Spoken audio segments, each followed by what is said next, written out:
అన్నారు. మరి ఇవాళ సిగ్గు లేకుండా పోయి ధర్నా చౌక్లో ధర్నాలు చేస్తున్నారు. మా ప్రభుత్వము ప్రజాస్వామిక ప్రభుత్వం. ప్రజాస్వామ్యంలో ప్రతిపక్షాలకు స్వేచ్ఛను ఇవ్వాలి అని మా ప్రభుత్వం అనుమతిస్తేనే ఇందిరా పార్కు ధర్నా చౌకులో ఆమె కవితమ్మ ధర్నా చేసింది. మీ అయ్యి ఉన్నప్పుడు ఎప్పుడన్నా ఎవరికైనా అవకాశం ఇచ్చిండ్రా అమ్మ? ఎవరితోనైనా మాట్లాడిర్రా? ఎవరికైనా కనిపించిందా మీ అయ్యా? ఇవాళ ఆడబిడ్డలకు అవకాశం లేదంటవా? 2014 నుంచి 2019 వరకు మంత్రివర్గంలో ఒక మహిళ కూడా లేదు. ఆయల్లో ఏడిపోయిందమ్మా నీ నీ తెలివితేటలన్నీ? ఆయల్లో నీకు శాత కాలేదా మీ నాయనని అడగనికే? అయ్యా ఒక మంత్రిని ఈ మంత్రివర్గంలో అని. అది మాత్రం శాత కాదు. 90 రోజులు కాలేదు. ఓ దిక్కు 6 అడుగులైనా, ఓ దిక్కు పోయడముతైనా, ఇంకొక దిక్కు కవితమ్మ. వీళ్ళందరూ బయలుదేరిండు మనతో కొట్లాడతారంట. ఏందా కొట్లాడేది? మీ శాతనైతే మీరు ఏం చేసిరో చెప్పురు. ఇక ఆయన మేడిగడ్డ 3 పిల్లర్లు పోయినాయి. 3 పిల్లర్లు పోయినాయి కాబట్టి అవి కట్టురని. ఎందుకు తొందర పడుతున్నావు కేసీఆర్? బండారం బయట పడుతుందనా? మేడిగడ్డ కాస్త మేడిపండు అయింది, మొత్తం కుప్పగూలుతుంది, మళ్ళీ వాన వస్తాయనా?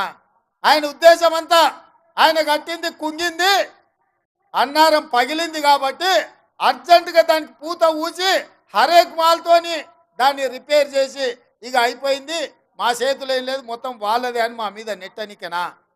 అందరం కలిసి పోయినాం కదా, శాతనైతే అల్లు వచ్చేది ఉండే. ఏమైందో మేడిగడ్డలా చూపించేటోళ్ళం. ఇవాళ రిపేర్ చేయి అంటుండు. రిపేర్ చేయడానికి అది వనికి రావాలి కదా. అదేమన్నా అక్కరకు వస్తుందో అక్కర రాదో ఇవాళ అధికారులు చెప్పాలి కదా.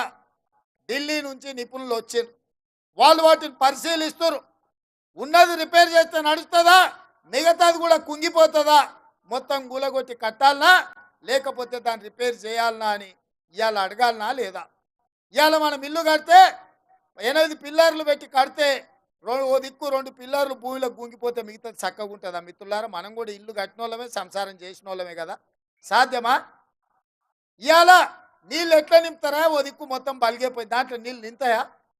చెరువు నిండితే అలిగెళ్తే కూడా నీళ్ళు పోతాయి. తూము పగిలిపోతే మొత్తం అంతా బాగానే ఉంది కానీ తూము బొక్క పడితే నీళ్ళు ఉంటాయా? ఇవాళ మేడిగడ్డ కూడా దాదాపుగా 10 పిల్లర్లు భూమిలకు 2 మీటర్లు కుంగిపోయినాయి. అవన్నీ దాచిపెట్టి ఇవాళ ఆయన మేడిగడ్డ బాగానే ఉందంటు. ఆయన మాటలు చూస్తుంటే పనిమంతుడు పందిరేస్తానంట కుక్కతోక తలిగి కూలిపోయిందంట. మనం నాగార్జున సాగర్ కట్టినాము, శ్రీశైలం కట్టినాము, ఎస్ఆర్ఎస్పి కట్టినాము, శ్రీరామ్ సాగర్ కట్టినాము. ఇట్లా ఈ తెలంగాణ రాష్ట్రంలో 40 ఏళ్ళు 50 ఏళ్ళ కింద జూరాల కట్టినాం ప్రాజెక్టు. 40-50 ఏళ్ళైనా ఎన్ని తుఫాన్లు వచ్చినా గట్టిగా నిలబడి ఉన్నాయి. శ్రీశైలం వరదలు వస్తే 1 ఇంచు కూడా శ్రీశైలం ప్రాజెక్టు కట్టు కదలలే. నాగార్జున సాగర్లో ఆ డ్యామ్ అట్లనే నిలబడ్డది. మేము కట్టిన ప్రాజెక్టులు 50-60 ఏళ్ళైనా తట్టడి మట్టి కూడా పక్కకు పోలే. నీ ముఖానికి సన్నాసి 1,00,000 కోట్లు పెట్టి కట్టినావు. ఏమైంది 1,00,000 కోట్లకు? 3 ఏళ్ళకు కూలిపోతుందా?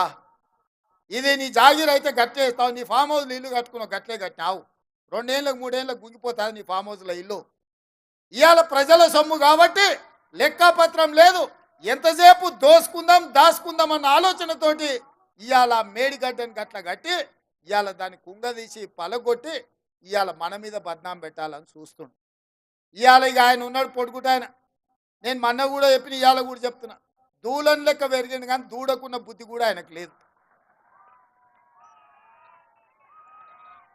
ఎందుకంటే చర్చ చేద్దామంటుండు, రమ్మన్నప్పుడేమో రాడు, అసెంబ్లీలో మైక్ ఇస్తేనేమో చెప్పడు. మయ్యన్నే ప్రసాద్ గారు ఎన్ని గంటలు ఇచ్చిండు, మనకంటే ఎక్కువ సమయం ఇచ్చిండు మాట్లాడవా. మాట్లాడేది ఉండే ఏం చేసిరో మీరు ఇవాళ. అందుకే మిత్రులారా, 10 ఏళ్ళల్లో ఒక్క పని చేయలే.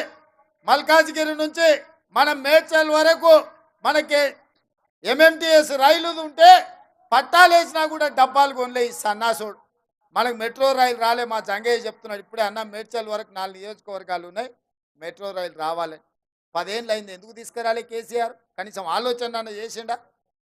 ఇవాళ మన ప్రాంతంలో జవహర్ నగర్ డంపింగ్ యార్డు ఆ నీళ్లతోని పక్కలున్న